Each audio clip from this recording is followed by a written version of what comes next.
Olá, galera! O programa de quem gosta de acompanhar todas as notícias do Complexo Santa Cecília e diversos mundos está começando. Hoje é dia de entrevista e uma aula de história. Não sai daí!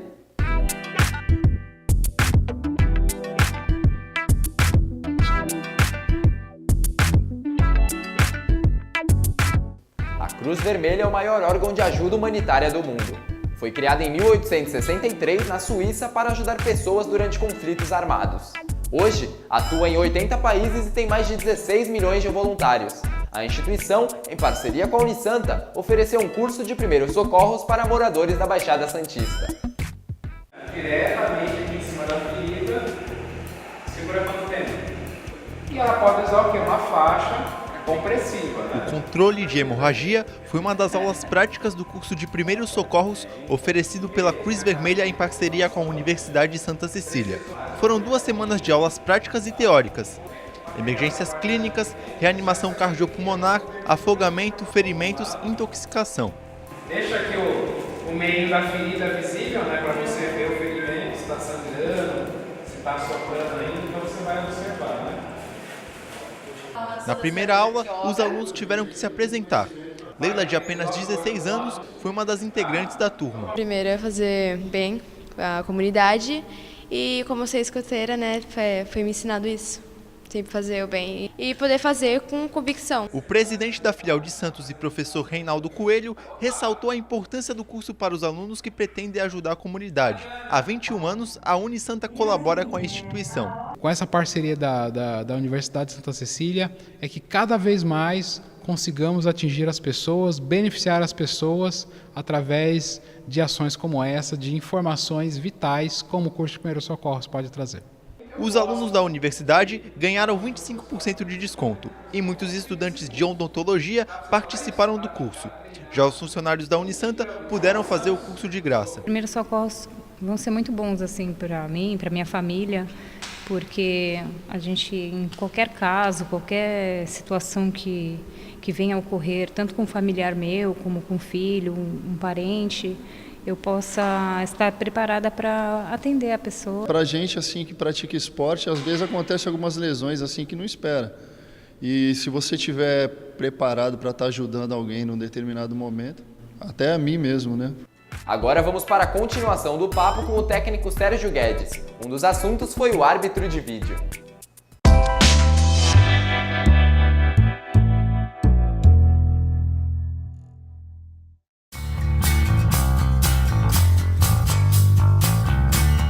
Eu acho que o êxito, aliado ao bom trabalho, ao comprometimento, ao dia a dia, ao entendimento das dificuldades, né, porque elas são cotidianas, é todo mundo fazer dentro da sua função o melhor possível e agregar por consequência, né? Aqui, se você pega um clube menor e todo mundo quer fazer a mesma coisa, todo mundo quer ver o treino, todo mundo quer fazer a escalação, todo mundo quer contratar, as coisas não caminham bem.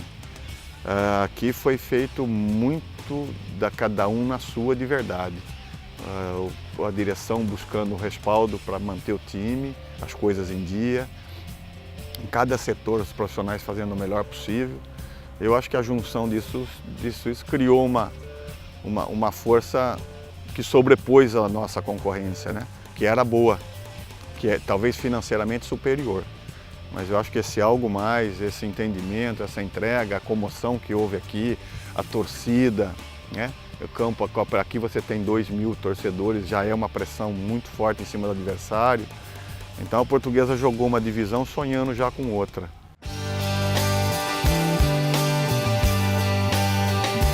Escolhas elas vão acontecendo, né? Você fazer uma escolha, dizer alguma coisa, de repente você frustra alguém, né? Alguém que tem essa expectativa, você fala, pô, mas ele não quer estar aqui. Eu não faço essas escolhas, não. Eu vivo muito intensamente aquilo que eu faço, sabe? E por consequência disso, as coisas podem vir a acontecer, né? Então, essa é a minha realidade.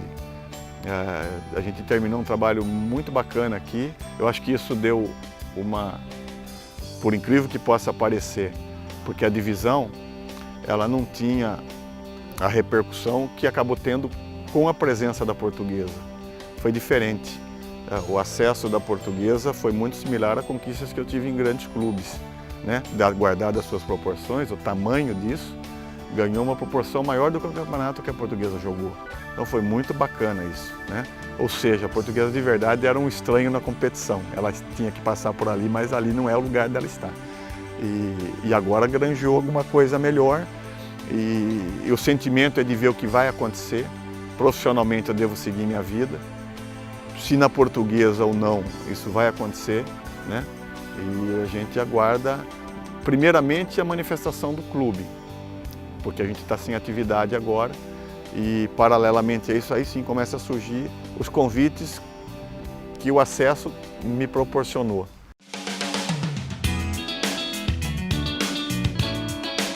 Eu acho que foram escolhas, primeiro dar crédito a quem faz essas escolhas. Eu acho que o treinador tem crédito para fazer o que ele fez. A partir do momento que ele faz as suas escolhas, eu acho que eu não tenho direito de questionar. Se você perguntar a cada brasileiro, dificilmente ela vai bater, ela vai cravar, né? Então um vai na emoção, um vai no momento, a gente já é mais realista. Eu acho que ele fez boas escolhas.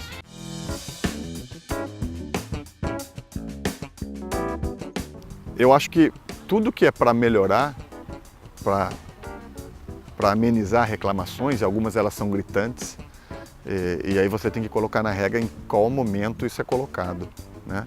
Em momentos específicos e decisivos, porque é muito detalhe, né? Um jogo de ação dentro de uma bola parada, ou segura a reação de quem segurou, os braços, as mãos, elas não tem como você fugir, faz parte de uma disputa, né? Mas eu acho que isso é uma evolução.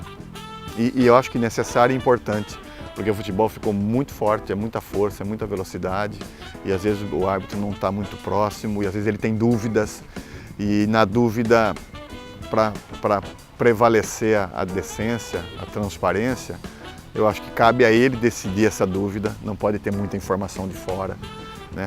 Eu acho que o critério adotado tem sido bem interpretado, porque obviamente é uma opinião que vem de fora, vem a comunicação. Quer olhar? Deu dúvida, não é imposto a ele, pelo menos é o que a gente tem visto. Isso parte dele, ele recebe a informação, então se a dúvida também pairou dentro daquele momento, ele pede a revisão do lance. Então eu acho que isso é uma evolução importante.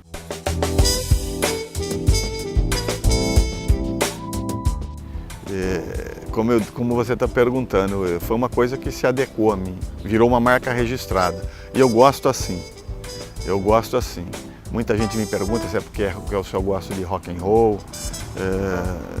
Na época que eu jogava futebol sul-americano se usava muito cabelos mais compridos. No Brasil nem tanto, mas se usava bastante. E eu fui pegando gosto, na verdade, e a família não questionou, a gente vai ficando mais velho, né? E ainda é uma coisa que eu tenho como uma marca registrada. É evidente que isso vai ter prazo de validade, isso não vai muito longe, mas eu me sinto bem assim, eu gosto assim. Não me faz nenhum mal, nenhuma falta se eu vier a cortar, isso já ocorreu algumas vezes. Mas gosto e sou muito mais questionado agora do que era quando jovem, quando jogava, né? Porque acho que é fora de moda, mas dentro daquilo que eu vejo como minha natureza, minha formação, meus gostos, é o que mais importa, então eu me sinto bem, eu gosto assim.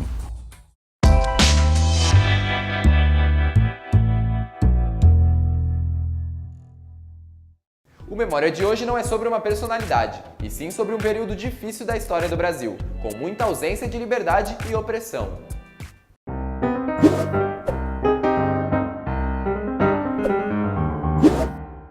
Quando eu vejo alguém defendendo a volta dos militares, eu olho para a idade. Se for um jovem, eu me sinto no dever de explicar o que é o arbítrio, o que é a cassação de direitos como o habeas corpus, o que foi um AI-5, o que é a tortura de mulheres grávidas, o que é o fim da liberdade de imprensa, o que é a barbárie da concentração de renda durante a ditadura militar.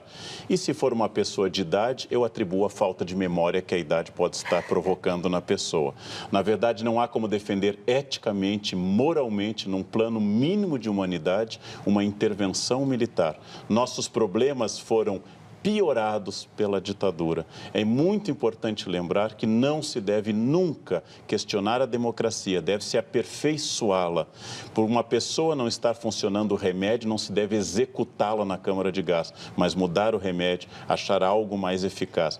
É um recado importante para os jovens que viveram sob o regime de direito pós-1985 ou 88, que foi a Constituição.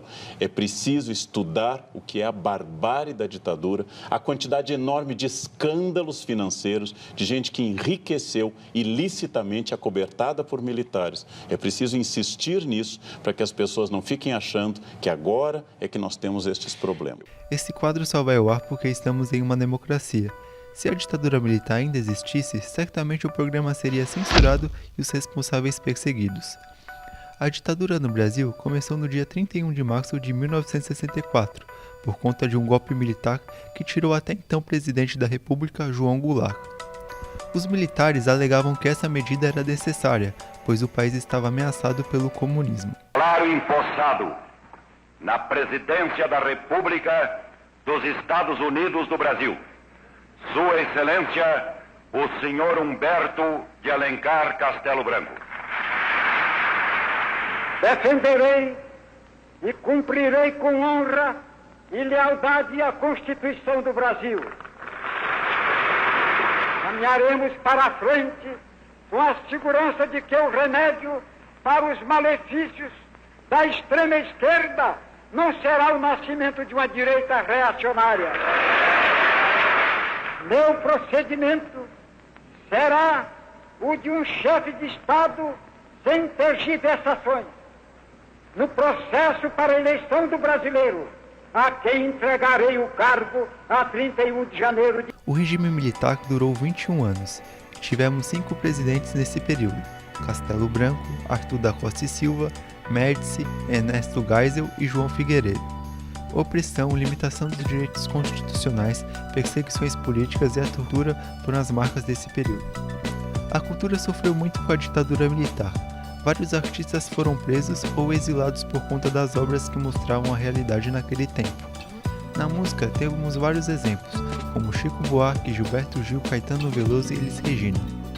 As canções Cálice, É Proibido Proibir e Apesar de Você são lembradas até hoje e as letras fazem críticas ao regime. Apesar de você, amanhã há de ser outro dia.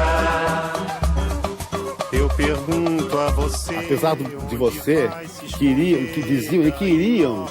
que eu dissesse que você era o médico. Não é.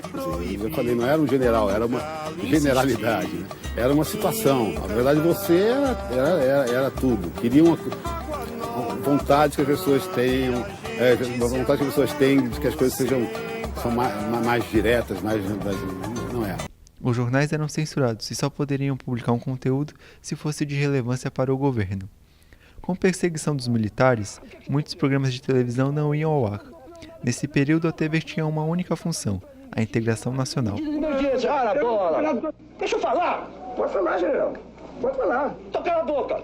Brasília, pacata e ordeira. Brasília, desliga essa droga, então. Como repórter da Rádio Planalto, eu me sinto honrado de levar o empurrão que o general... Deixa eu falar aqui. Olha aqui, garoto. Olha aqui. Olha isso.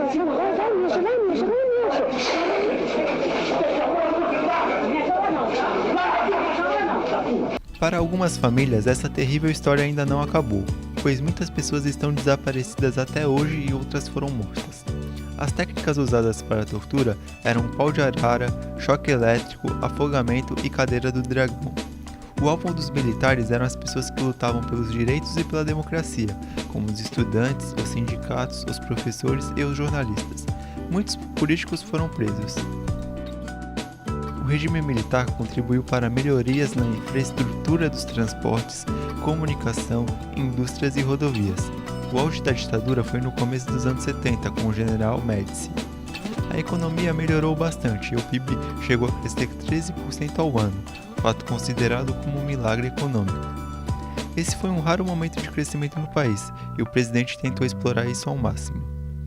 Claro que a ferramenta usada por Médici era mexer com a paixão pelo futebol, e a Copa do Mundo de 70 serviu para promover o patriotismo e a imagem do Brasil mundialmente. A música Pra Frente Brasil embalou a população e os jogadores para o título.